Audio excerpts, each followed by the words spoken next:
నమస్తే. Welcome to our channel. ప్రస్తుతం మనతో సీనియర్ జర్నలిస్ట్ దాము బాలాజీ గారు ఉన్నారు. వారితో మాట్లాడదాం. సార్ నమస్తే సార్. నమస్తే. కొడుకు కోడల మీద మోహన్ బాబు గారు కేసు పెట్టినట్టు, అలాగే మంచు మనోజ్ అరెస్ట్ అయినట్టు, కోడలు పరారీలో ఉంది అనే న్యూస్ వస్తుంది సార్. అలాగే అసలు ఈయన ఏంటి జరిగిన విషయం ఏంటి? ఏ విధమైన కేసు ఈయన ఫైల్ చేశారు మోహన్ బాబు? మోహన్ బాబు కి వాళ్ళ కొడుకు మనోజ్కి గొడవ పెద్దదైపోయింది. ఇది ఇంకా మొన్నటి వరకు వాళ్ళు అసలు ఏమి లేదని పిఆర్ బ్యాచ్ మీడియా మీద నిందలు వేయడానికి ట్రై చేశారు.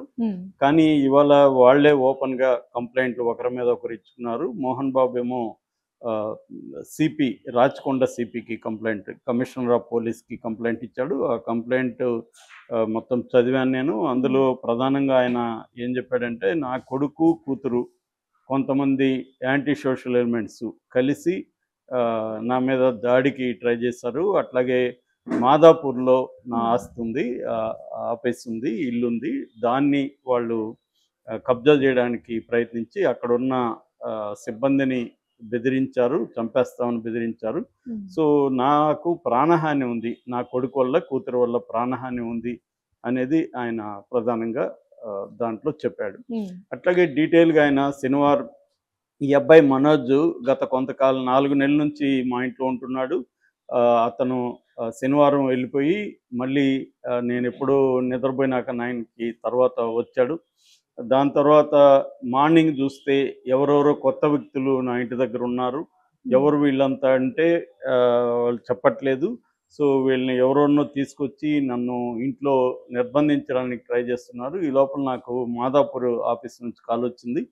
అక్కడ ఒక 30 మంది దాకా వెళ్ళి అక్కడ ఆఫీస్ని స్వాధీనం చేసుకుని, ఇల్లు స్వాధీనం చేసుకుని, ఇది మా ప్రాపర్టీ, మీకు సంబంధం లేదు, మీరు వెళ్ళిపోండి అని వాళ్ళని బెదిరించి చేస్తున్నారు అనేది ప్రధానమైన ఆరోపణ. దాంతోపాటు ఏంటంటే చిన్న బిడ్డ అంటే వీళ్ళకి మామూలుగా అయితే మోనికాకి ఆల్రెడీ ముందు భర్తతో ఒక బాబు ఉన్నాడు, భైరవ్ రెడ్డి అని.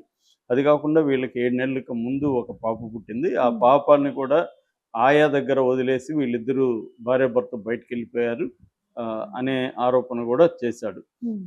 దాని తర్వాత ఓవరాల్గా అతను చెప్తున్నది ఏమంటే, నా ఆస్తుల్ని వాళ్ళు కబ్జా చేయడానికి ట్రై చేస్తున్నారు అనేది ఒకటి. 2, యాంటీ సోషల్ ఎలిమెంట్స్ని తీసుకొచ్చి నన్ను భయపెడుతున్నారు, నాకు ప్రాణహాని ఉంది. సో 3 డిమాండ్లు చేశాడు. వీళ్ళిద్దరి మీద, ఆ యాంటీ సోషల్ ఎలిమెంట్స్ మీద లీగల్ యాక్షన్ తీసుకోవాలి అనేది ఒకటి. 2, ఎవిక్ట్ చేయాలి. వాళ్ళు ఆల్రెడీ మాదాపూర్లో నా ఆఫీస్ని, ఇల్లుని ఆక్యుపై చేసుకున్నారు, వాళ్ళని అక్కడ నుంచి బయటికి పంపించాలి. 3, సెక్యూరిటీ, నాకు ప్రాణహాని ఉంది కాబట్టి నాకు రక్షణ కల్పించండి అని 3 విషయాల్ని, అంటే కొడుకుని కూతుర్ని అరెస్ట్ చేయమని, ఆ టీంని అంతా అరెస్ట్ చేయమని, వాళ్ళని ఆక్యుపై చేసుకున్న ప్రాంతం నుంచి బయటికి పంపించేయమని, దాని తర్వాత లీగల్ యాక్షన్ తీసుకోమని, సెక్యూరిటీ ఇవ్వమని, ఈ 3 ఆస్పెక్ట్లలో మోహన్ బాబు కంప్లైంట్ ఇచ్చాడు. దీనికి సంబంధించి ఎఫ్ఐఆర్ నమోదు చేసి మనోజ్ని అదుపులోకి తీసుకున్నట్టుగా తెలుస్తుంది. ఇదేంటంటే పహాడీ షరీఫ్ పోలీస్ స్టేషన్ పరిధిలోకి వస్తుందన్నమాట.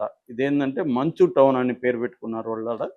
జల్పల్లి, శంషాబాద్ దగ్గర, రంగారెడ్డి జిల్లా జల్పల్లి అనమాట అది, ఆ ఊరు. అది వచ్చి పహాడీ షరీఫ్ పోలీస్ స్టేషన్ పరిధిలోకి వస్తుంది. పహాడీ షరీఫ్ పోలీస్ స్టేషన్లో గైడ్ చేయమని సిపికి ఈయన కంప్లైంట్ ఇచ్చాడు డీటెయిల్గా. కాపీ టు పహాడీ షరీఫ్ పోలీసులకి, తర్వాత ఏసీపీకి, తర్వాత డీసీపీకి, అందరికి కూడా కాపీలు కూడా పెట్టాడు.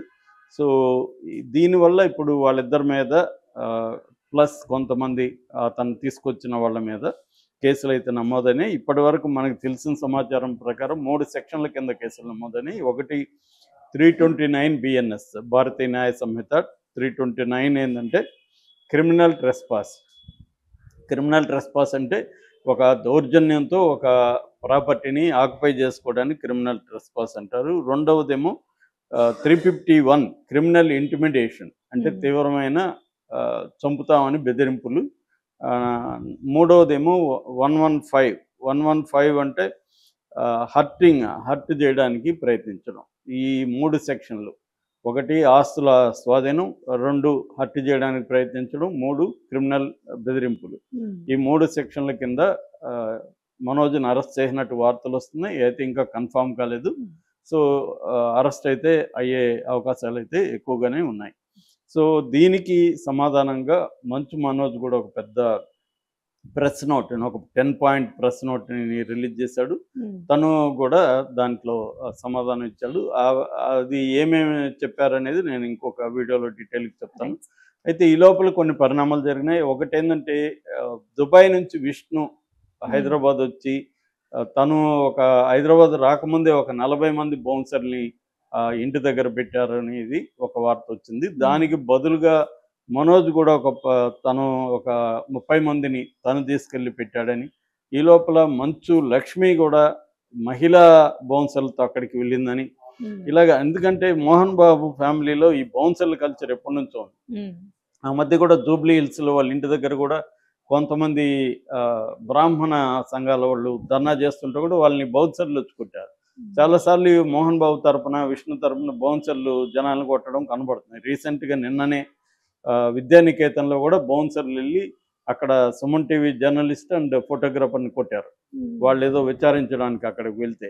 సో ఇలాగ బౌన్సర్ల దాడి అనేది వెరీ రెగ్యులర్. మనం వాళ్ళ సినిమా షూటింగ్లో కూడా నాకు ఒక కో డైరెక్టర్ ఫ్రెండ్ చెప్పాడు, సీన్ చెప్పాలంటే కూడా మనోజ్కి కానీ విష్ణుకి కానీ సీన్ చెప్పాలంటే కూడా ముందు బౌన్సర్ల పర్మిషన్ తీసుకొని సీన్ వెళ్ళి చెప్పాలి. అలా అంత హంగామా ఉంటుంది. వీళ్ళకి ఎందుకు బౌన్సర్లు అనిపిస్తుంది మాకు, వీళ్ళేమో హడావిడి చేస్తారు. అంటే ఇవాళ ఏమైందంటే బౌన్సర్లను పెట్టుకోవడం ఒక ప్రెస్టేజ్ ఇష్యూ లాగా కూడా మారిపోయింది. ఎట్లయితే గన్మెన్లు చాలా మందికి అవసరం లేకుండా పెట్టుకుంటే ఒక బిల్డప్ ఉంటుంది, భయపడచ్చు, అలాగే వీళ్ళని ఒక భయపెట్టడం ఒకటి, ప్రెస్టేజ్ ఇష్యూ ఒకటి.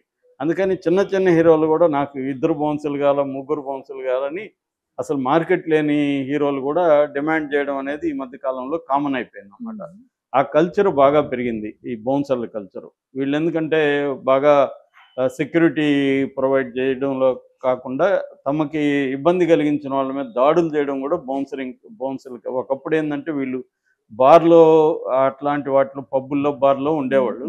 ఇది మెల్లమెల్లగా ఇండివిజువల్గా ఎప్పుడైతే డబ్బులు పెరిగి సమాజంలో కొంత భద్రతకు సంబంధించిన ఇష్యూస్ వచ్చాయో వీళ్ళు పెట్టుకోవడం మొదలుపెట్టారు.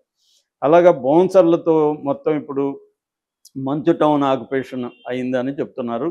ఇందాక ఒక వార్త చదివి, అదేంటంటే మనోజ్ ఆ ఇంటిని మొత్తం తన కంట్రోల్లోకి తీసుకున్నాడని ఒక వార్త వస్తుంది. అంటే అనేక గందరగోళాలు అయితే జరుగుతున్నాయి. వాళ్ళే క్లారిటీ ఇస్తే మంచిది, కానీ అది జరగట్లేదు. ఏదేమైనా మోహన్ బాబు తన కొడుకు మీద యుద్ధం ప్రకటించినట్టుగా అర్థమవుతుంది. కొడుకేమో కొడుకు ఇచ్చిన కొడుకు కూడా పహాడీ స్టేషన్లో కంప్లైంట్ ఇచ్చాడు, కానీ కొడుకేమో వీళ్ళ పేర్లు చెప్పలేదు. కొంతమంది అని అజ్ఞాత వ్యక్తులు, ఆగంతుకులు అని చెప్పాడు తప్ప తండ్రి పేరు కానీ ఇటు అన్న పేరు కానీ దాంట్లో మెన్షన్ లేదు. కానీ మోహన్ బాబు మాత్రం క్లియర్గా తన కొడుకు కోడలు ఇద్దరి పేర్లు చేశారు. అంటే ముందు నుంచి కూడా అమ్మాయిని పెళ్లి చేసుకోవడం మోహన్ బాబుకి ఇష్టం లేదు. ఆ యాంగిల్లో ఆయన సీరియస్గా వాళ్ళిద్దరి మీద కూడా ఉంటున్నట్టుగా తెలుస్తుంది. ఇది ఎక్కడికి పోయి ఆగుతుందో తెలియదు. నేను యాక్చువల్గా చిన్న శ్రీశైలం యాదవ్ అని ఆయన పాపులర్ రౌడీ షీటర్ అనాలా, లేకపోతే అన్నీ ఆయన రాజకీయ నాయకుడు, రౌడీ షీటరు, సినిమా వాళ్ళకి ఆప్తుడు, ఇలాగా ఆయన మోహన్ బాబు ఫ్రెండ్ ఎప్పటి నుంచో.